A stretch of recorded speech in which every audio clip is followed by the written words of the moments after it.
नमस्कार। ओम साई राम। साई श्रद्धा सबरी चैनल से मैं आपकी होस्ट स्वर्णाली उन सभी साई भक्तों का बहुत स्वागत करती हूँ जो इस वक्त हमारे इस यूट्यूब चैनल को देख रहे हैं। जो पहली बार हमारे चैनल में आए हैं मैं उनको रिक्वेस्ट करूंगी जल्द से जल्द हमारे चैनल को सब्सक्राइब करें और जो वीडियो आप नहीं देखे हैं और सब कुछ वीडियो आप ज़रूर देखें। कैसा लगा कमेंट करके ज़रूर बताइए और स्क्रीन में जो नंबर है इसमें कृपया फ़ोन करके आपके साथ हुए एक्सपीरियंस हमारे चैनल के साथ ज़रूर शेयर करें। साई बाबा कहते हैं ईश्वर पाने का मार्ग बहुत ही कठिन होता है, दुर्लभ होता है। जो इस कठिन परीक्षा को पास कर लेता है वो ही भगवान का दर्शन कर सकता है, उसको ही महाशक्ति का दर्शन हो सकता है, उसको ही मोक्ष प्राप्ति हो सकती है। इसीलिए अपने तन मन धन से भगवान की प्रार्थना करो और उन कठिन मार्ग पे चलने की कोशिश करो और अपने को उन कठिन मार्ग में चलने के लिए प्रस्तुत करो। हमारे एक साई भक्त जिन्होंने आज अपने साथ हुए एक्सपीरियंस हमारे साई श्रद्धा सबरी चैनल के साथ शेयर किया है। आप सभी भक्तों को मैं रिक्वेस्ट करूंगी ज़रूर उनका एक्सपीरियंस सुनिए और कमेंट करके ज़रूर बताइए। श्री सच्चिदानंद सद्गुरु साईनाथ महाराज की जय। सभी साईं भक्तों से ओम साई राम। मैं सुनीता पमनानी नई दिल्ली मालवीय नगर से मैं आप लोगों से अपना एक एक्सपीरियंस साईं बाबा का जो है वो शेयर करना चाह रही हूँ कि सबसे पहले तो 2003 में हम कैसे साईं से जुड़े। मेरे हस्बैंड की तबीयत काफ़ी ख़राब थी और वो हॉस्पिटलाइज थे और मेरी सिस्टर जो शिरडी आया जाया करती थी, कई बारी वो शिरडी गई, तो उन्होंने हमें बोला कि आप लोगों को शिरडी चलना चाहिए। तब हम फर्स्ट टाइम उनके साथ शिरडी गए और वहाँ समाधि मंदिर में इतनी अधिक भीड़ थी कि हम लोग एक दूसरे का हाथ पकड़ के जा रहे थे। तो भीड़ की वजह से मेरे हस्बैंड का हाथ मेरे हाथ से छूट गया, तो जिससे काफ़ी घबराहट होने लगी कि क्या होगा।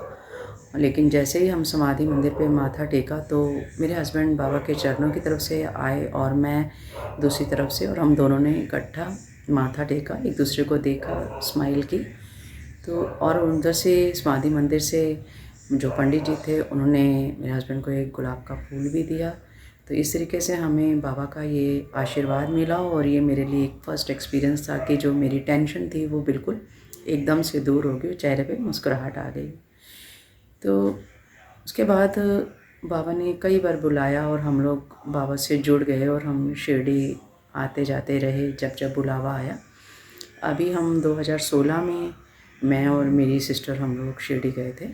तो हम होटल धन तारा में रुके थे। वहाँ शाम के टाइम में हम लोग जब आरती अटेंड करके बाबा के दर्शन करके आए तो होटल के बाहर ही जो चेयर्स रेस्ट के लिए रखी होती हैं, हम लोग वहाँ बैठे थे और हम लोग वहीं पे चक्कर लगाने लगे, थोड़ा सैर करने लगे।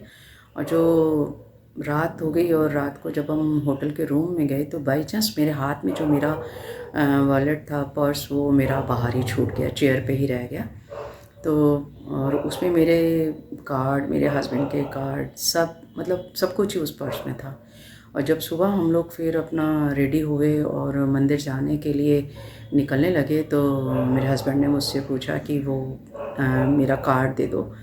तो क्योंकि उनके भी कार्ड्स मैंने अपने पर्स में ही रख लिए थे और जब मैंने पूरा ढूंढा तो मुझे अपना वो पर्स मिला नहीं और मेरी भी एकदम घबराहट सी होने लगी। और मैं उस ट्रिप में भी ये आशा कर रही थी कि मुझे कोई बाबा का चमत्कार मिले देखने को। तो फिर मैंने फटाफट अपनी सिस्टर को बोला कि ऐसे ऐसे मेरा पर्स नहीं मिल रहा और उसी में सब कुछ है, अब हम क्या करें। तो दोनों जिया जी और सिस्टर दोनों रिसेप्शन पे गए और उन्होंने उनको बोला कि ऐसे पर्स, रात को हम लोग सैर कर रहे थे, शायद बाहर रह गया हो, तो पर्स हमें मिल नहीं रहा। तो उन्होंने एक पर्स दिखाया और बोला कि ये आपका है तो आप देख लीजिए। तो फिर मैंने देखा, उसमें बिल्कुल सब वैसा ही था जैसे, मतलब उसमें काफ़ी सामान, पैसे, क्रेडिट कार्ड, सब टिकट्स वगैरह सब उसी में थी, लेकिन वो एज़ इट इज़ मुझे मिल गया। तो ये एक मुझे दूसरा बड़ा चमत्कार बाबा का देखने को मिला। और अभी हम लोग 2020 फेब में लास्ट शिरडी गए और यही सोच के गए थे कि हमें बाबा के अच्छे से दर्शन हो जाएं और हमेशा ही ये कह के जाते हैं। और इसी तरीके से जब इससे पहले अभी हम जब गए तो वहाँ हम जो सोच रहे थे, मेरी सिस्टर थी, उसकी फैमिली थी, बच्चे थे, हम थे, मेरे हस्बैंड और मैं, तो हम जो सोच रहे थे वो पूरा होता जा रहा था। तो ऐसे ही द्वारका माई में जब हम लोग गए तो वहाँ पे फर्स्ट टाइम पंडित जी ने जो बाबा की मूर्त, एक वो चित्र सा लगा हुआ है श्यामलाल जी का बनाया हुआ, जब हम वहाँ माथा टेक रहे थे भीड़ में, तो पंडित जी ने बोला कि झुक के अच्छी तरह चरणों को छू के माथा टेको। तो हम लोगों ने वहाँ पे अच्छी तरीके से बाबा के दर्शन किए, चरण छुए, और पंडित जी ने वहाँ बैठे हुए पंडित जी ने बोला तो ये तो बहुत ही अच्छा हमें लगा कि जैसे बाबा खुद हमें कह रहे हैं। तो वो भी, उसके बाद हम द्वारका माई में 10 मिनट रुके, 10 मिनट बैठे, हमने कहा जाप करेंगे थोड़ा। और जैसे ही हम लोग वहाँ बैठे थे, जैसे ही आंखें खुली तो पंडित जी ने फिर इशारा किया, बुलाया।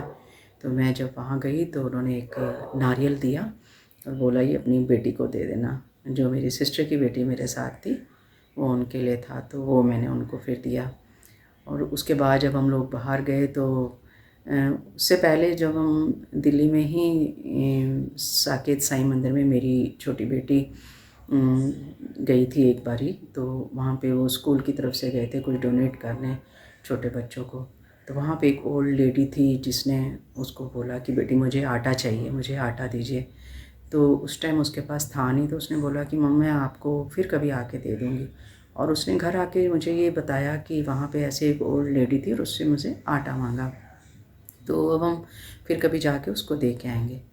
लेकिन उसको भी 2-3 साल हो गए, वो भूल गई। और अभी शिरडी जाने से कुछ टाइम पहले ही मुझे याद आया था और मैं अपने हस्बैंड को बोल रही थी कि अब उसकी शादी भी हो गई और ऐसे ऐसे उसको आटा बोला था, तो किसी दिन हम ही मंदिर जाके और आटा दे आएंगे किसी ओल्ड लेडी को। और ऐसे ही जब हम इस बार अभी शिरडी द्वारका माई से निकले तो एक ओल्ड लेडी, उसने, हम लोग काफ़ी 8-10 का ग्रुप था, तो उसने मेरा हाथ पकड़ा और मेरे पीछे पीछे चलने लगी कि मुझे आटा ले दो, मुझे आटा ले दो। तो मेरे हाथ में पर्स नहीं था, कुछ नहीं था। मैंने उसको बोला कि हम लोगों 8-10 का ग्रुप है, हम लोग ग्रुप में हैं, वो लोग सब आगे निकल गए हैं और मेरे पास कुछ नहीं है इस टाइम, मेरे हाथ खाली है, मैं कहाँ से तुम्हें आटा लेके दूँ, और वैसे भी मैं उनसे अलग हो जाऊँगी फिर। तो वो कहने लगी कि नहीं यहीं नज़दीक है, मैं आपको ले चलती हूँ। फिर मैंने उनको बुलाया, हम लोग गए वहाँ, उसको मैंने आटा लेके दिया। तो उसके बाद मुझे ये दिमाग में आया कि जो मैं आटा देने की सोच रही थी वो यहाँ आके बाबा ने मुझसे, मतलब ऐसे एक ओल्ड लेडी आई और उसने लिया। ये सब दिमाग में बाद में ही आती हैं बातें। तो एक एक्सपीरियंस मेरे साथ ये हुआ।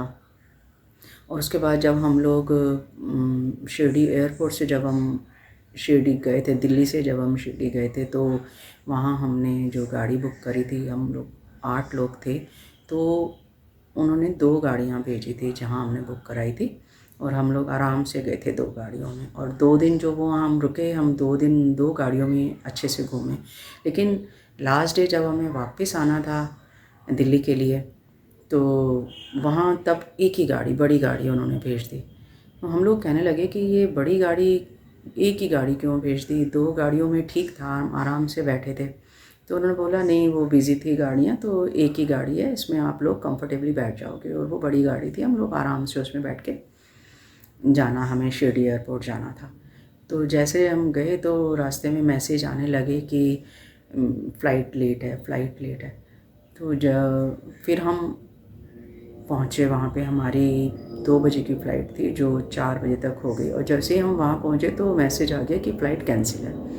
तब वहाँ शिरडी से जहाँ जिस जगह भी कोई फ़्लाइट जानी थी वो सभी कैंसिल हो रही थी। तो हमने फटाफट, परेशान से हो गए, हमने उस ड्राइवर को वहीं रोक लिया कि आप यहीं रुको, हो सकता है हमें होटल वापस जाना पड़े, बच्चा भी छोटा है साथ में, हम लोग क्या करेंगे। तो जैसे ही हमने फिर वहाँ पे हमने अपनी टिकट कैंसिल करवाई और देखा कि पूना से या कहीं और से दिल्ली की फ़्लाइट है। तो पूना से रात 10:30 बजे की एक फ़्लाइट थी जिसमें केवल 8 सीट्स ही रह गई थी, अवेलेबल थी, जितने हम लोग थे। तो फटाफट मेरी सिस्टर की बेटी ने, हम लोगों ने मिल के वो वहाँ से टिकट कैंसिल करवाई और पूना एयरपोर्ट से, पूना से दिल्ली की हमने फ़्लाइट करवाई। और वो जो ड्राइवर को हमने रोका था उससे हमने पूछा कि अब हमें पूना जाना है, आप हमें पूना छोड़ दोगे, हम लोग पहुंच जाएंगे टाइम से। तो उन्होंने कहा 5 घंटे की जर्नी है, लेकिन मैं कोशिश करूंगा आपको टाइम से पहुंचा दूंगा। और हम लोग वहाँ से 4 साढ़े 4 के करीब गाड़ी में बैठे और पूना एयरपोर्ट के लिए बाबा का नाम लेते हुए हम लोग गए। तो वो अभी हम पूना पहुँचे भी नहीं थे कि मैसेज आ गया कि फ़्लाइट आधा घंटा डिले है। तो जिससे हम मतलब आराम से एयरपोर्ट भी पहुँचे और हमने वहाँ डिनर भी कर लिया एयरपोर्ट पे, और फिर हम फ़्लाइट से दिल्ली आए। लेकिन ये बाद में हमारी समझ में आई कि वापसी के लिए हमें बाबा ने एक ही गाड़ी क्यों भेजी, कि अगर 2 गाड़ी होती तो हम कितने परेशान होते, 2 गाड़ी में हम लोग आपस में अलग अलग हो जाते। तो इस वजह से ही बाबा ने एक गाड़ी भेजी। ये सब बाबा को पहले से ही पता था।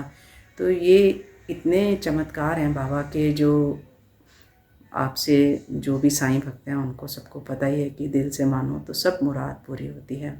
तो आप लोगों से सबसे एक यही नम्रता से मैं करूँगी कि साईं पे विश्वास रखो, सबूरी रखो, वो सबकी सुनते हैं। ओम साईं।